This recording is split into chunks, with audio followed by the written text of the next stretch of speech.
Le parrain de Fever comprend le premier diary qui nous introduit l'histoire.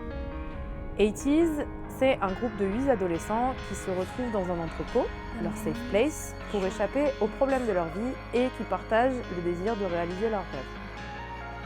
Entre autres détails importants pour la suite, on apprend dans le journal par exemple que Yo-sang joue du violon et surtout que Song-hwa, enfermé dans son quotidien contrôlé et prévisible, est bouleversé par la rencontre d'une jeune danseuse dont les mouvements libres le fascinent.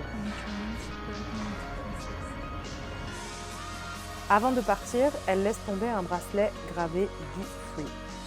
Gardez bien ce détail en tête, ce sera important pour la suite. Dans la suite de l'histoire, un soir, après une dispute entre les membres, tout le monde part chacun de son côté et Hong-jung se retrouve seul dans l'entrepôt et s'endort. The universe is divided into many dimensions. Dans les premières secondes du film Diary, on voit les premières pages d'un livre où on découvre un message mystérieux. This is the story where their dimensions are split into 8 pieces again. Un des premiers mystères qu'on a sur le lore 80s. Alors qu'Hong-jung ouvre les yeux, un homme avec un masque et un fedora noir apparaît. Il lui remet un sablier, le Chromer, la clé pour connecter les mondes. Hong-jung croit alors avoir fait un rêve, mais le sablier est là, le sable s'écoulant en arrière. Deuxième mystère dans ce début de lore. Le film Diary continue en nous montrant la vie des 7 autres membres avec chacun leurs soucis. Hong-jung, quant à lui, après la dispute, nostalgique des moments de joie à 8, active le Chromer. Les membres le rejoignent dans l'entrepôt, étonnés d'être là. En fait, l'objet a permis à Hong-jung de transmettre aux 80s un message dans leur rêve. Ils peuvent s'émanciper et revenir dans le groupe, ce qui est illustré dans le MV Inception, qui nous montre la vie de chacun des membres à travers le rêve d'Hong-jung. Enfin, dans le MV Thanks, on retrouve nos 8 adolescents enfin décidés à se défaire de la pression du monde et de commencer leur aventure. C'est ce qui clôturera Fever Part 1. Dans Fever Part 2, alors qu'ils viennent d'activer le Chromer et pensent toujours être dans l'entrepôt, les 80s se font attaquer par des géants vêtus de blanc qui en ont visiblement après le Chromer. Ils arrivent à s'enfuir au prix de la perte du Chromer et se font sauver par une petite fille qui les conduit chez elle. Là, ils rencontrent son frère et on apprend que ce sont les Grimes Siblings. Il raconte à 80s comment Strickland appartient à un monde dystopique dirigé par un gouvernement tyrannique qui a banni toute forme d'art et d'expression sous prétexte que les émotions sont la source de tous les maux.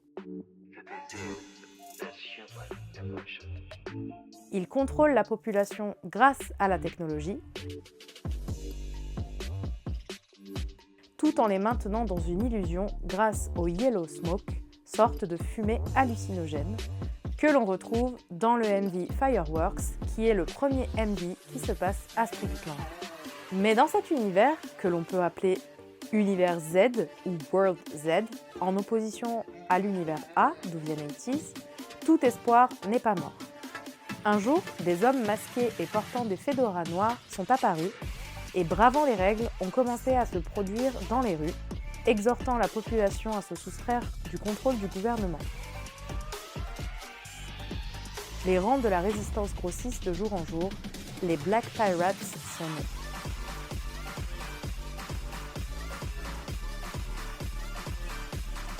Des hommes masqués en fedora noir, ça vous rappelle pas quelqu'un ?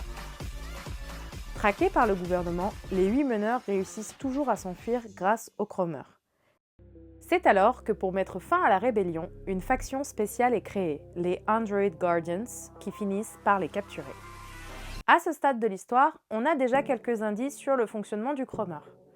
On sait que l'on peut l'utiliser pour communiquer à travers les rêves, mais aussi qu'il peut nous aider à nous déplacer, que ce soit d'un monde à l'autre ou dans le même monde. On comprend donc que pour rentrer chez eux, les 80s doivent absolument récupérer le Chromer que les Android Guardians gardent précieusement dans leur bunker. Une seule personne connaît son emplacement, Left Eye, le responsable de la décharge de Strickland.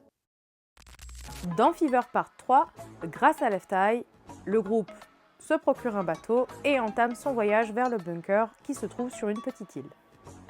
Alors qu'ils s'introduisent dans le bunker, les 80s trouvent les gardiens étalés au sol, drogués par les souvenirs des gens qu'ils brûlent pour créer le Yellow Smoke. Le MV Eternal Sunshine illustre bien le monde illusoire du Yellow Smoke dans lequel sont emprisonnés les gens. Notamment les saisons déréglées, la gravité qui est différente. Dans le bunker, Hong Jung rencontre un des meneurs des Black Pirates, en fedora noir, emprisonné dans une cage de verre. Ils se rendent compte qu'ils ont le même visage. On les appellera donc les Halatis. Le Halatis lui demande de poser sa main contre la vitre, ce qui a pour effet de transférer leur tenue sur les 80s, comme pour lui transmettre le flambeau de la résistance. Puis, il lui conseille de fuir rapidement avant que le Yellow Smoke ne se dissipe et que les gardiens ne se réveillent. Alors que le groupe s'enfuit en costume noir, Yo-sang se fait attraper après avoir trouvé le chromeur et l'avoir donné à Hong Jung. Hong Jung lance alors le chromeur au gardien qui le tient en échange de la vie de son ami, mais Yo-sang intercepte le chromeur et en se sacrifiant, l'active pour renvoyer tout le monde avant de le briser. La quête du bunker, la rencontre avec le Halatis et la scène de fin avec Yo-sang sont relatées dans le MV Deja Vu. Les 80s se retrouvent dans l'entrepôt sans Yo-sang.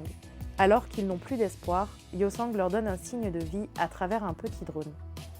Le MV Turbulence de l'épilogue de Fever fait référence à cette période difficile pour les membres, avec l'avion en papier qui symbolise le drone de Yo-sang et le seul lien qu'il leur reste avec lui.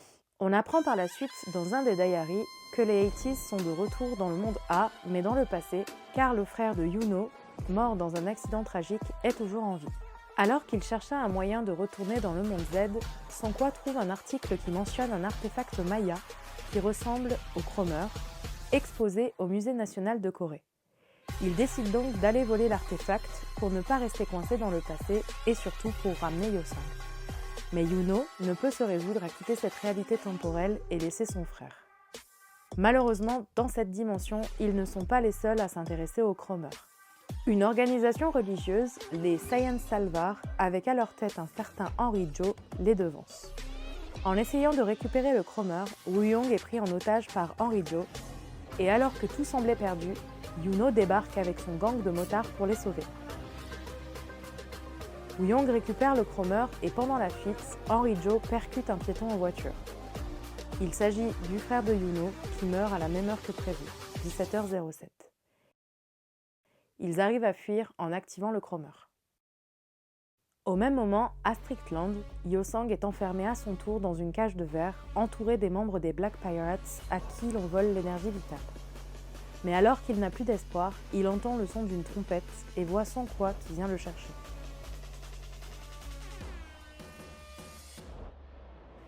Dans le QG de la Résistance, Left Eye et ceux qui restent des Black Pirates reçoivent un message en morse.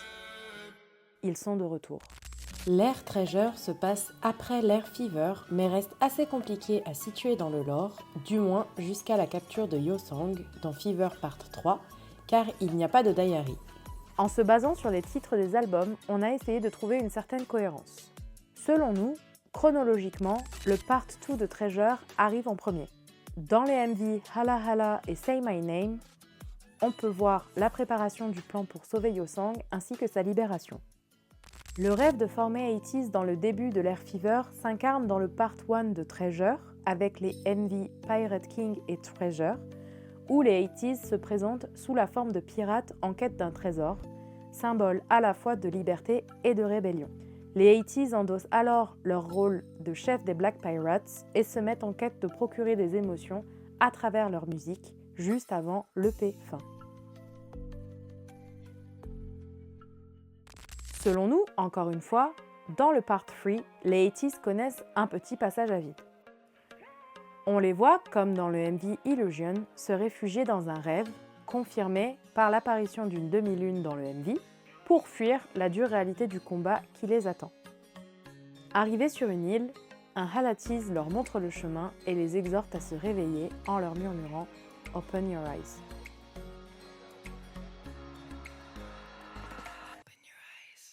Nos amis se réveillent dans Wave et sont bien décidés à se lancer dans l'aventure en mode Hakuna Matata. Ils reprennent donc du poil de la bête dans le P fin et dans le MV Anthemic Wonderland où, habillés de leurs plus beaux uniformes, les 80s partent littéralement en guerre. Et c'est là que les choses se compliquent un petit peu dans la compréhension du lore 80s. Dans l'épilogue, pour la première fois, les deux groupes se retrouvent face à face autour d'une table dans un manoir luxueux, comme on peut le voir dans le MV Answer. Il y a beaucoup de théories et d'interprétations par rapport à ce MV. Voici la nôtre. Comment est-il possible qu'ils se retrouvent alors que les Halatis sont censés être captifs et qu'ils ont déjà transmis leurs vêtements, comme on a pu le voir dans le MV Déjà Vu, et qu'en plus, on n'a aucune mention qu'ils aient été libérés en même temps que Yosang. Le spin-off Halazia viendra selon nous plus tard confirmer cette hypothèse. Pour nous, le MV Answer est plutôt l'aboutissement de la quête des 80s qui sont devenus à présent pleinement Halatis. Ils trinquent avec eux-mêmes en Halatis une introspection qui leur permet maintenant d'être complètement prêts à assumer leur rôle. Mais malheureusement, les Android Guardians n'ont pas dit leur dernier mot et l'ère Treasure se termine par une fin des plus mystérieuses. Au début et à la fin du MV, on peut voir un gardien déambuler sur les lieux de la réunion, mais tout a été saccagé, le chandelier cassé trônant au milieu de la table, les fenêtres brisées, laissant entrer la neige à l'intérieur. Qu'a-t-il bien pu se passer ? Dans les trailers de l'EP 1 de la série World, on voit le dirigeant du monde Z distiller sa propagande à la population au moyen de messages sonores transmis dans le ciel de la ville par des dirigeables, puis directement à l'élite de la jeunesse formée à la Prestige Academy au moyen d'oreillettes. Les 80s, infiltrés dans la population, sont bien décidés à les soustraire de cette emprise. Pour cela, ils piratent les transmissions de Z et distribuent des breakers, un dispositif pour désactiver les implants utilisés pour contrôler la population. Ils se mettent alors à chanter et danser dans les rues, réussissant à toucher de nombreux citoyens. Une première victoire pour les 80s, imagée par un des dirigeables de Z en feu qui tombe du ciel. Le MV Guerrilla et ses paroles sont assez explicites. Afin que la population retrouve ses émotions et fasse ses propres choix sans être guidée par la peur, 80s diffuse sa musique partout dans le secteur 1. À la fin du MV, on peut voir un enfant qui s'échappe de la Prestige Academy. Il demande l'aide d'80s afin de sauver son grand frère, élève lui aussi. 80s décide donc d'infiltrer l'académie afin de sauver le frère et en profiter pour semer le désordre. C'est à ce moment-là que sort Spin-off From the Witness et le clip Halazia. Comme son nom l'indique, il relate un épisode du lore 80s d'un point de vue extérieur. Plusieurs indices dans le MV nous permettent de faire le lien avec la fin de l'ère Treasure lorsque Yosang est captif dans le monde Z. On y retrouve donc Yosang enchaîné et des passages de chorégraphie qui se déroulent dans la pièce au chandelier vue dans le MV Answer. Comme on le soupçonnait plus tôt, Halazia confirme que les Halatis ont bel et bien disparu et que les nouveaux visages de la résistance sont maintenant les 80s. À partir des trailers de l'EP2, on comprend que les 80s, hors la loi, se cachent et attendent le bon moment pour mettre leur plan en action. Sous couverture par pair, ils communiquent grâce aux fameux Chongyang Chili Papers dans lesquels ils cachent messages et munitions. Le MV Bouncy expose toute la partie infiltration et met en avant chaque faction jusqu'à l'infiltration dans l'académie. Alors qu'ils essayent de sauver le frère du garçon, Seonghwa et Yosang sont confrontés au groupe d'élite de l'académie, Thunder, chargé de surveiller les élèves et de veiller au maintien du système. Seonghwa est alors choqué de constater que leur leader n'est autre que la danseuse au bracelet du monde A. La fin explosive du MV image la réussite de leur plan relaté dans le diary. Ils détruisent les barrières mentales des élèves dans une grande fête colorée qui sème la panique chez les gardiens, avant de s'enfuir sans le garçon qui s'est fait capturer et Seonghwa qui a préféré suivre le leader de Thunder. Entre-temps, Z, hors de lui, fait tuer le principal de l'école. Le journal de l'EP Fin nous raconte comment le raid des 80s a eu un impact désastreux pour le gouvernement. À présent, le monde n'est plus que jamais divisé entre ceux encore sous contrôle et les autres. Le gouvernement prend alors des mesures radicales, la moindre incartade est désormais sanctionnée de mort. Dans la scène finale de Bouncy, Mingi fait face à cette dure réalité. Ils sont désormais l'ennemi numéro 1 et sont plus que jamais recherchés. Preuve encore de l'absence des Halatis.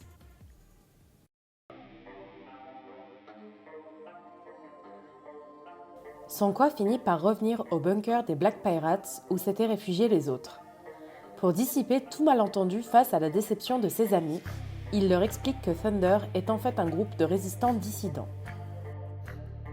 Eux seuls, membres de la classe d'élite, sont susceptibles de connaître le lieu où se cache Z. Grâce aux informations de Thunder, ils localisent le garçon qui a été emmené au bunker des Android Guardians. Pendant l'opération de sauvetage, les 80s en profitent pour libérer les prisonniers et les mettre à l'abri dans leur QG grâce au Cromer. C'est alors que le QG des Black Pirates se fait attaquer. Le garçon, pour sauver sa vie et celle de son frère, a passé un marché avec le Head Guardian en leur livrant les Black Pirates. La situation dégénère, tous sont au tapis. Alors qu'il n'y a plus d'espoir, Thunder débarque au QG et aide les Black Pirates à reprendre le dessus. Du côté du bunker, la situation vire au tragique après de nombreux revirements. Au prix du sacrifice des 2 enfants, les 80s arrivent à s'enfuir tant bien que mal avant que le site ne s'effondre. Le diary se termine tristement mais plein d'espoir car on apprend que la fille au bracelet, leader de Thunder, a finalement réussi à s'infiltrer au plus près de Z. Le MV Crazy Form résume tout le combat qu'a été celui d'80s dans le monde Z, symbolisé par les actions des duos du clip. San et Sanqua chantent et répandent de la musique. Yosang et Honjun mènent la protestation dans les rues, pendant que Mingi et Jongho infiltrent l'élite. Quant à Yuno et Wooyoung, ils mènent la contre-propagande en tant qu'ingénieurs. Un combat de longue haleine, symbolisé par les différentes phases de la lune. Au début du MV, on remarque un croissant, tandis qu'à la fin, elle est pleine, ce qui nous laisse entendre aussi qu'ils peuvent à présent utiliser le Cromer pour retourner dans leur monde. Dans l'outro du MV, les 80s ont disparu, laissant le Cromer brisé au sol par un oiseau bleu sous la lumière d'une lune rouge sang. La série World nous parle essentiellement de liberté. Les parts 1 et 2 tentent de lui donner une définition à travers le combat des 80s contre l'oppression de Z, avant de conclure dans l'EP fin Will qu'il s'agit avant tout d'une question de volonté. La liberté dépend de la volonté de chacun, de l'accepter et de la respecter. Mais cette fin de série nous laisse avec de nombreuses interrogations et de nombreux mystères. Les 80s ont-ils réussi à retourner chez eux et surtout, qu'implique la destruction du Cromer? La lune rouge est aussi des plus intrigantes. Une éclipse de lune peut avoir différentes significations, comme celle d'une renaissance, mais aussi et surtout d'une transformation incluant l'exploration de leur côté sombre. Enfin, la vidéo The World EP fin Will Outro nous intrigue encore plus avec l'apparition d'un mystérieux cube rouge que l'oiseau bleu avait en son bec.